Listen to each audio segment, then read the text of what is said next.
अब कमा क़ाल नबी सल्लल्लाहु अलैहि वसल्लम, आइए मोहब्बत व अक़ीदत के साथ बारगाह नबूवत रसालत में दरूद मुबारक पेश करें। अल्लाहुम्मा सल्लि अला सय्यिदिना व सनदिना व शफ़ीना व नबीना मौलाना मुहम्मद बारिक व सल्लिम सल्लु अलैहि सल्लतु व सलाम अलैका या रसूलुल्लाह सल्लल्लाहु अलैहि वसल्लम। इस्लाम के मुक़द्दस शहज़ादों, अहले बैत अतहार के मोहब्बत में ज़िंदगी की सांसें लेने वालों, खुश अक़ीदा सुन्नी जन्नती मुसलमान भाइयों, आज की मसूद मुबारक मुक़द्दस मुतबर्रक मोहतशम महफिल जिसमें हम और आप मुश्तरका तौर पर सआदत शिरकत हासिल कर रहे हैं, बड़े ही मोहब्बत व उम्मीद व अक़ीदत के साथ हमारे बड़े भाई जनाब नज़रुल साहब ने गौसे आज़म के बारगाह में अपने अक़ीदतों का खिराज पेश करने के लिए इस बज़्म गौसुल वरा का एहतमाम किया और अल्लाह का बेपनाह फज़ल एहसान है कि रब्ब क़दीर ने अपने महबूबों का जिक्र करने और सुनने के लिए हम सबको एक जगह इकट्ठा किया है। बहुत देर से आप हज़रात इस हसीन प्रोग्राम को समाअत फरमा रहे हैं और मेरे बाद तो मुकम्मल तौर पर नातिया दौर चलेगा। मैं बहुत पहले भी यहाँ आ चुका हूँ, तकरीबन 3-4 साल पहले मुहर्रम के मौके पर, तो उस वक्त का रंग अलग था, आज का रंग अलग है। लेकिन इतना तो कहेंगे कि फिल्टर होते हुए जितने शुद्ध थे सॉलिड थे वही रह गए। ए बच्चे बेटा, या तो बैठो या फिर टहल के आ जाओ, मुझे कोई फर्क नहीं पड़ता। जिन्हें जाना हो चले जाएं, आना हो आ जाएं, इसलिए कि ना उसके जाने से महफिल में कोई फर्क पड़ेगा, ना आने से महफिल में कोई फर्क पड़ेगा। अलबत्ता वो जाएंगे तो नुकसान उनको है, वो आएंगे तो फायदा उनको। हमें तो कुछ नहीं है ना। ऐसा तो नहीं कि भीड़ होगी तो हम बोलेंगे, नहीं होगी तो नहीं बोलेंगे। हमें बोलना है गौसे आजम की बारगाह में, कोई सुने न सुने मेरा रब सुन रहा है। कोई देखे न देखे मेरा रब देख रहा है। मुझे कोई गरज नहीं है कि कौन बोल रहा है कि नहीं बोल रहा है। हम तो खुशनसीब अपने आप को समझेंगे कि अल्लाह अपने महबूबों का नाम अगर हमारी ज़बान पर लगा रहा है, ये हमारी फिरोज बख्ती है। हाँ, इस मोहब्बत को अगर कोई अपने दामन में समेटना चाहे तो सुनने वालों को भी खुदा नवाजता है, बोलने वालों को भी नवाजता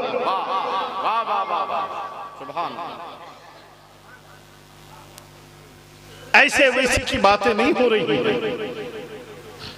अभी जनाबे इमरान चिश्ती, साजिद इकबाल, जमजम फतेहपुरी, ये वो चेहरे हैं कि अल्हम्दुलिल्लाह तन्हा अपने आप में एक अंजुमन है। बार बार आप लोग सुन रहे थे और ये लोग सुना भी रहे थे। इतना सुनाए कि इन लोगों की आवाज पूरी रात भर में नहीं लगती है, लेकिन आज ये लोग थके हैं। अब आप दाद भी दे रहे थे, होठों से भी दाद दे रहे थे और नोटों से भी दाद दे रहे थे। मुझे बताइए, जब नबी की नात में इतना असर हो कि होठों से भी दाद देने लगे, नोटों से भी दाद देने लगे, जब नबी की नात इतनी अच्छी हो तो नबी की बात कितनी अच्छी हो। ये याद रखिएगा, तकरीर नबी की बातें हुआ करती हैं। जिस नबी की नात में इतना वजद आ रहा है, उस नबी की बात सुनने को हमारे कान तैयार नहीं होते हैं। इसका मतलब इश्क में कमाल नहीं है। अगर कमाल ये होता तो तब तो ये होता है कि कोई भी बोलने वाला हो, बातें महबूब की हो रही है।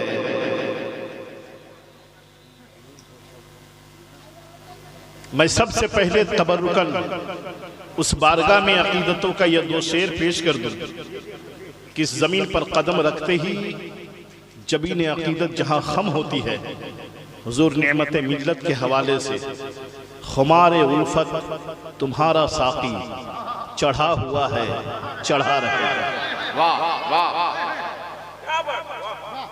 खुमार उल्फत तुम्हारा साकी चढ़ा हुआ है, चढ़ा रहेगा। तुम्हारे दर पर तुम्हारा मैकस पड़ा हुआ है, पड़ा रहेगा।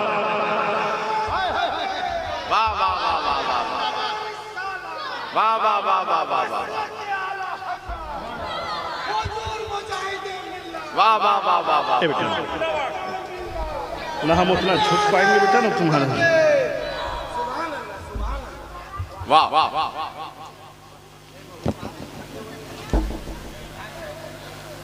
खुमारे उल्फत तुम्हारा साकी चढ़ा हुआ है चढ़ा रहेगा, तुम्हारा मैकश तुम्हारे दर पर पड़ा हुआ है पड़ा रहेगा। खुदा तुम्हारा, नबी तुम्हारे, अली तुम्हारे, वली तुम्हारे। खुदा तुम्हारा, नबी तुम्हारे, अली तुम्हारे, वली तुम्हारे। बड़ों बड़ों से तुम्हारा रिश्ता बना हुआ है, जुड़ा। बड़े बड़ों से तुम्हारा रिश्ता जुड़ा हुआ है, जुड़ा रहेगा। उस बारगाह में खिराज अकीदत के तौर पर ये दो शेर मैंने तबरुकन पेश किया है। अब आइए मैं उस बारगाह गौसियत में अकीदतों का खिराज अपने तरफ से भी, पूरे गुज्जी दर्रा के खुश अकीदा मुसलमानों के तरफ से भी, जनाब नजरुल भाई के तरफ से भी पेश करते हैं। और उस बारगाह गौसियत में कि तू है वो गौस के हर गौस है शहदा तेरा। गौस का माना होता है दस्तगीर, मदद करने वाला। और एक लफ्ज आता है गैस, गैस का माना होता है समंदर। मेरे इमाम ने फनाफिल गौस होके जो लिखा है सुने, तू है वो गौस के हर गौस है शहदा तेरा। तू है वो गौस के हर गौस है शहदा तेरा। तू है वो गैस के हर गैस है प्यासा तेरा। तू है वो गैस के हर गैस है प्यासा तेरा। सारे अख्ताबे जहां करते हैं काबे का तवाफ, सारे अख्ताबे जहां करते हैं काबे का तवाफ। काबा करता है तवाफे दरे वाला तेरा। काबा करता है तवाफे दरे वाला तेरा। और परवाने हैं जो हो जाते हैं काबा पे निसार, और परवाने हैं जो हो जाते हैं काबा पे निसार। शम्मा एक तू है कि परवाना है काबा तेरा। शम्मा एक तू है कि परवाना है काबा तेरा। मजरे चिश्तो बुखारा इराको अजमेर, मजरे चिश्तो बुखारा इराको अजमेर। वो कौन सी किश्त है कि बरसा नहीं झाला तेरा।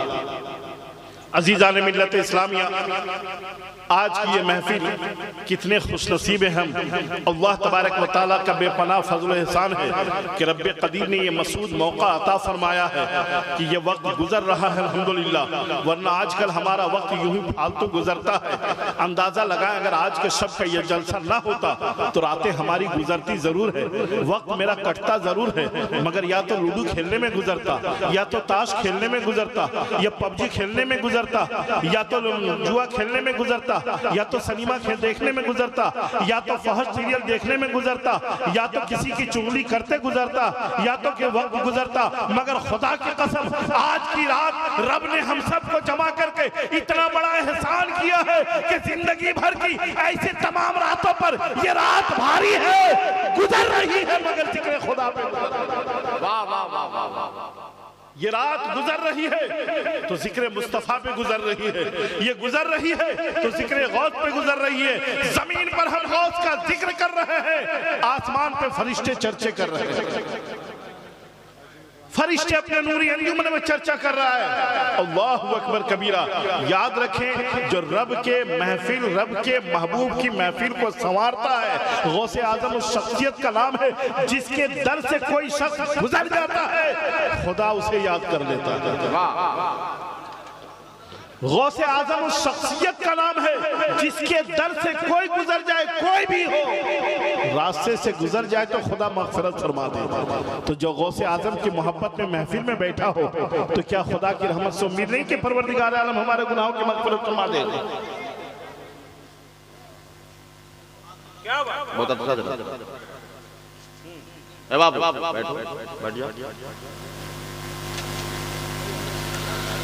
स्टेज पे कम से कम आप लोग हैं तो ड्राइवर की हैसियत से नजर जरा सी हटी तो दुर्घटना सुभान।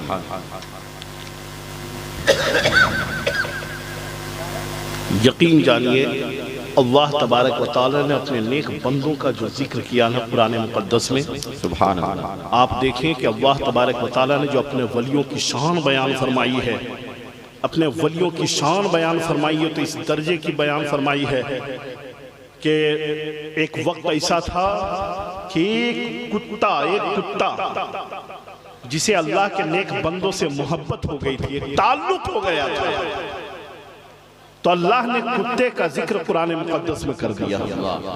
कुत्ता है मगर कुरान में जिक्र है।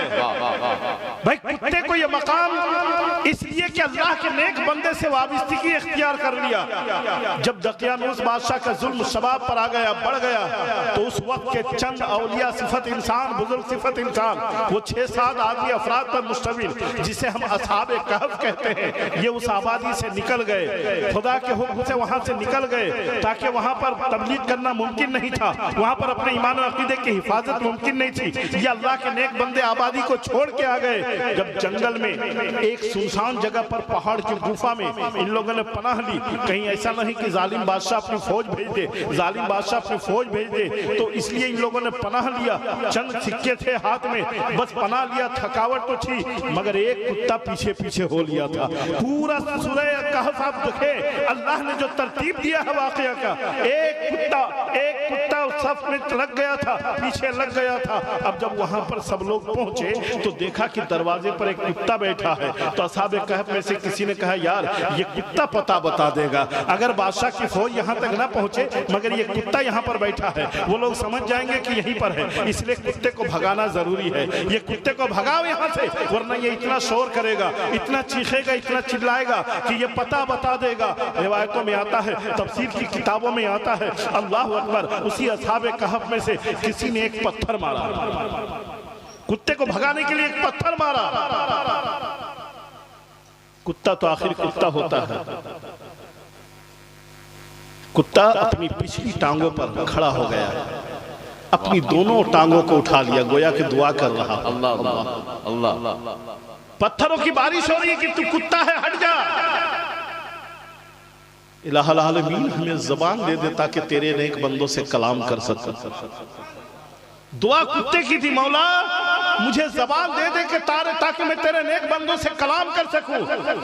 कसम रब्बे काबा की, अल्लाह ने ज़बान अता फरमाई, कुव्वत गोयाई अता फरमाई। कुत्ते ने कहा, मुझे क्यों मार रहे हो, मैंने क्या बिगाड़ा है, मुझे क्यों मार रहे हो?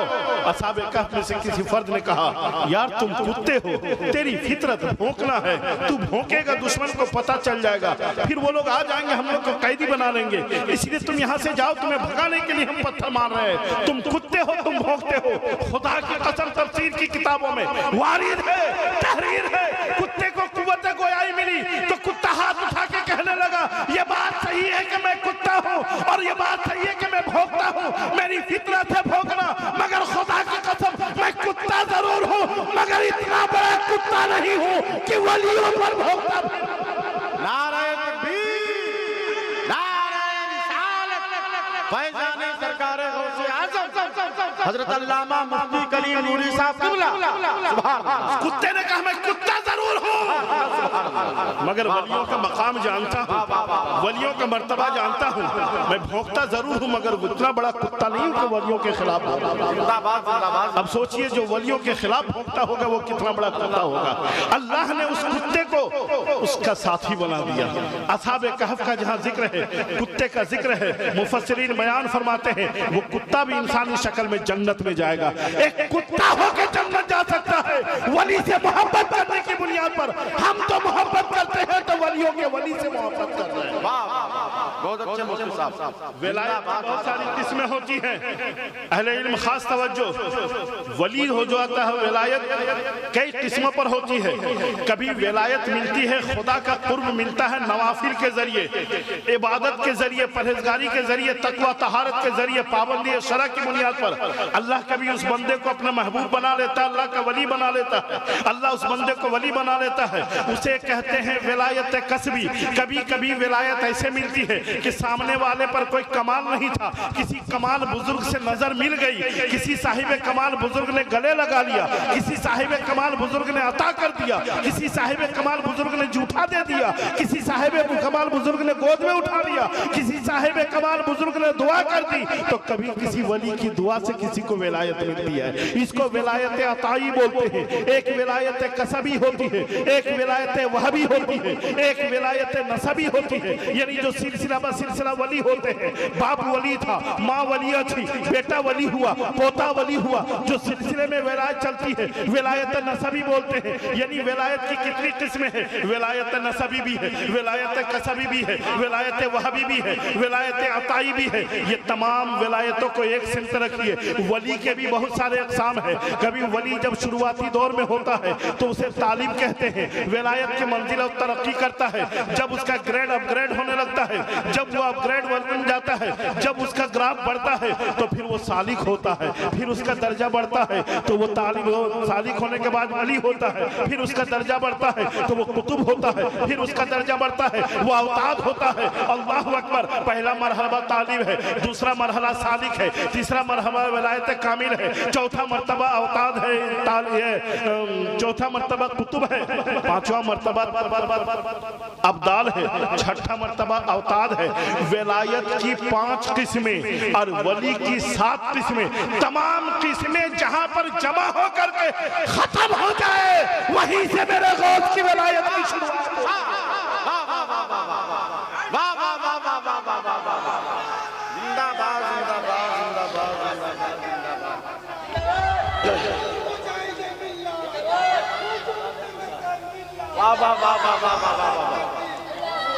जिंदाबाद। याद रखिए दुनिया में चाहे जितने औलिया का तस्करा कर ले, या तो कोई तालिब होगा। बहुत अच्छे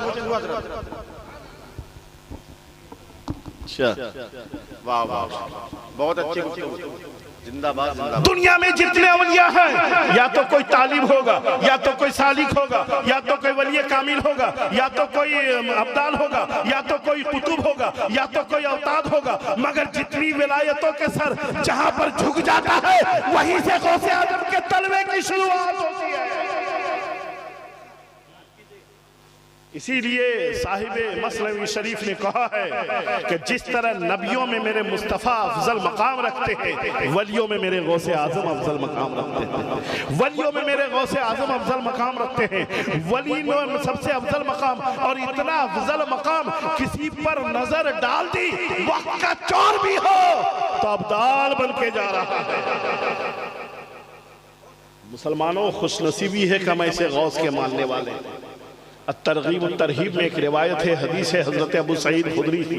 हज़रत अबू सईद खुदरी से कहा कि या रसूलल्लाह, अगर कोई शख्स किसी शख्स से मोहब्बत करता हो, इस तरह मोहब्बत करता हो मगर उस शख्स को देखा नहीं हो, मिलने की तमन्ना हो, उसकी मोहब्बत में उसका नाम लेता हो, उसकी मोहब्बत में उसका वजीफ़ा पढ़ता हो, उसकी मोहब्बत में उसके याद उसके तस्वुर में खोया रहता हो, तो अल्लाह के हबीब वो मिलना चाहता है मगर वो मिल नहीं पा रहा है, तो क्या उस मोहब्बत का कोई बदला भी मिलेगा? मेरे हबीब इरशाद फरमाते हैं, खुदा की रहमत से उम्मीद रखो, दुनिया में रहकर जो इंसान जिस इंसान से मोहब्बत करेगा गवाह रहना, कल हश्र के मैदान में अल्लाह उसके साथ उसका हश्र फरमाएगा जो मोहब्बत करता है।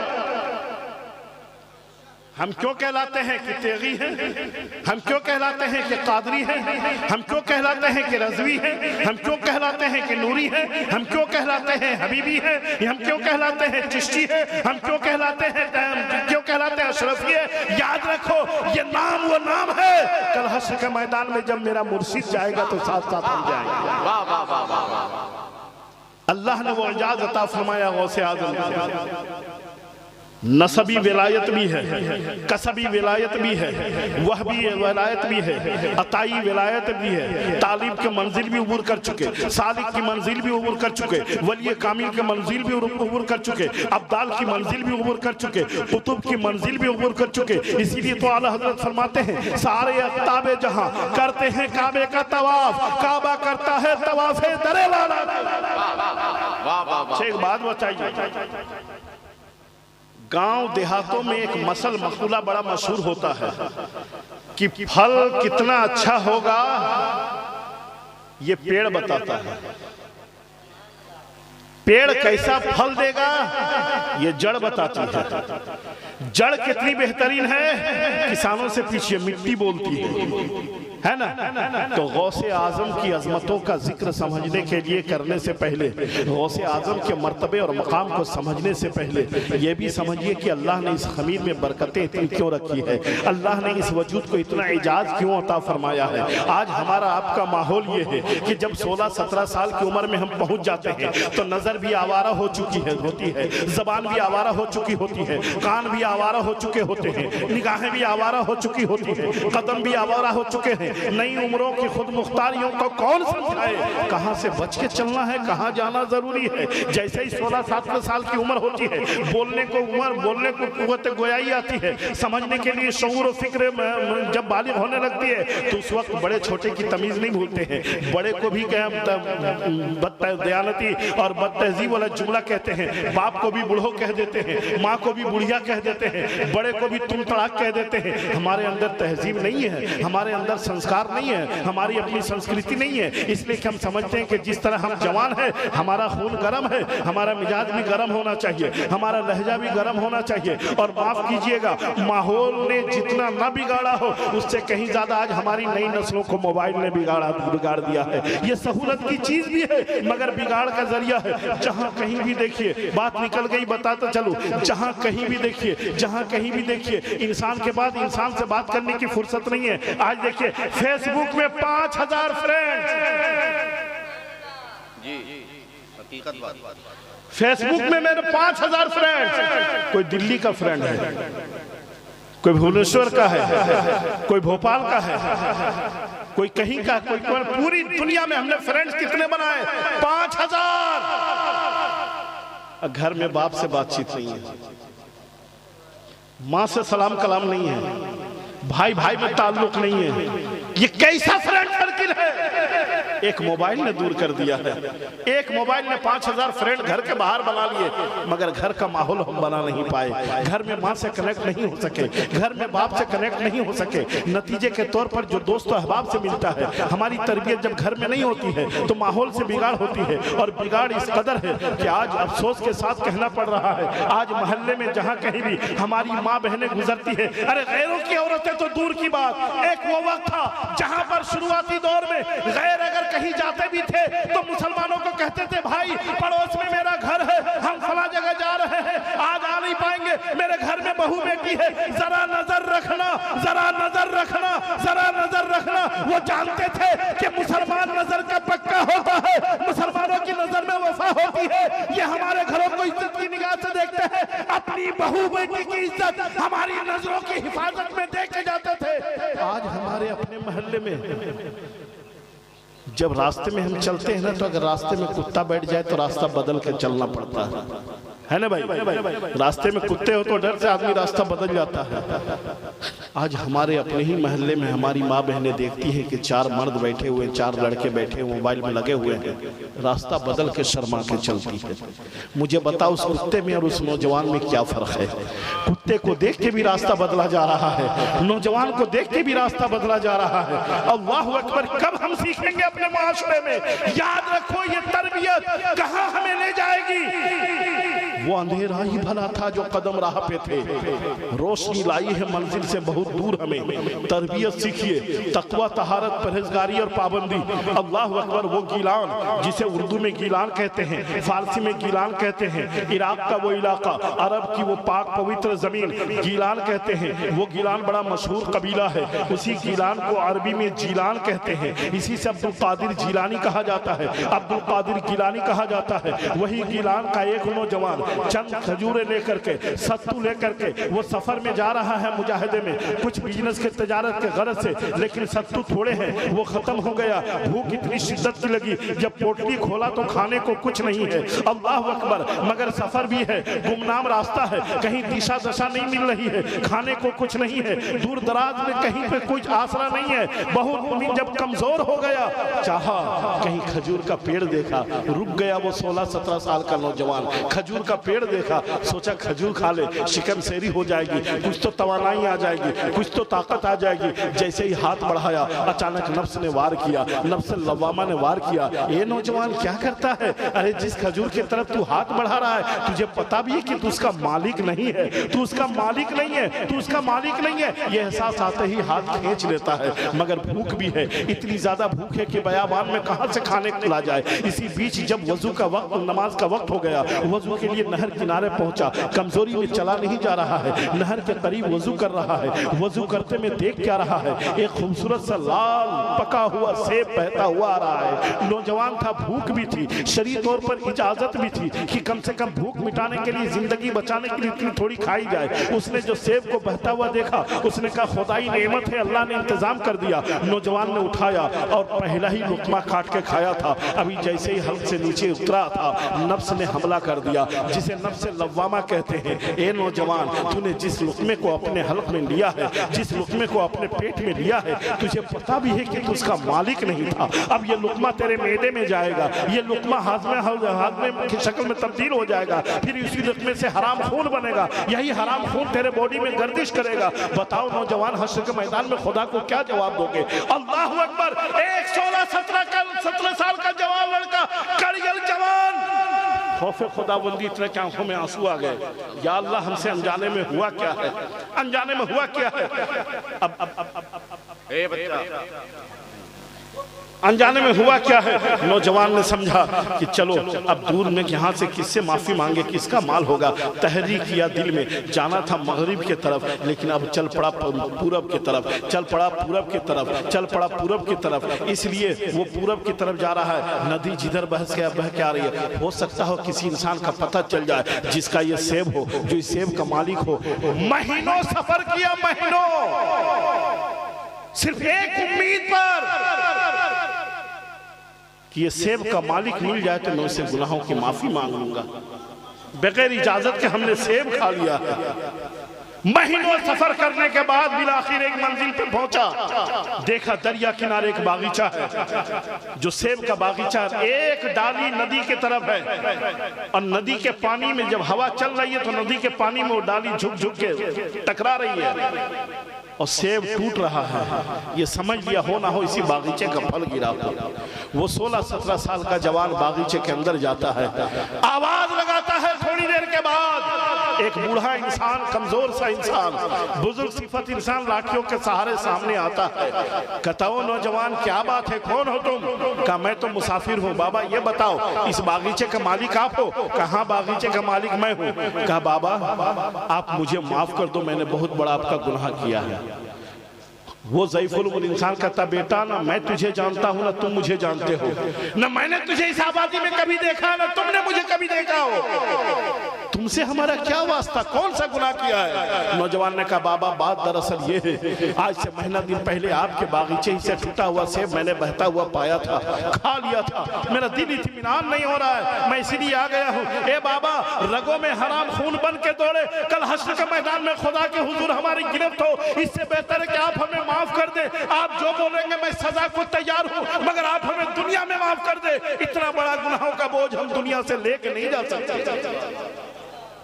एक 17 साल का जवान इसको इतना बड़ा बोझ समझता है कि वो दुनिया से इस बोझ के साथ जाना नहीं चाहता। हमारे आपकी तहजीब क्या है? बेटे ने आके दिया अमरूद, बाप ने खाया बड़ा मीठा। बेटा कहाँ से लाया? अब्बा बगल के घर में है ना, दीवार चढ़ के लाया था, उसके पेड़ में बड़ा अच्छा फला। बाप बजाए डांटने के, बेटा दौड़ उठा लाना ना, एक तो अम्मी को भी खिलाना।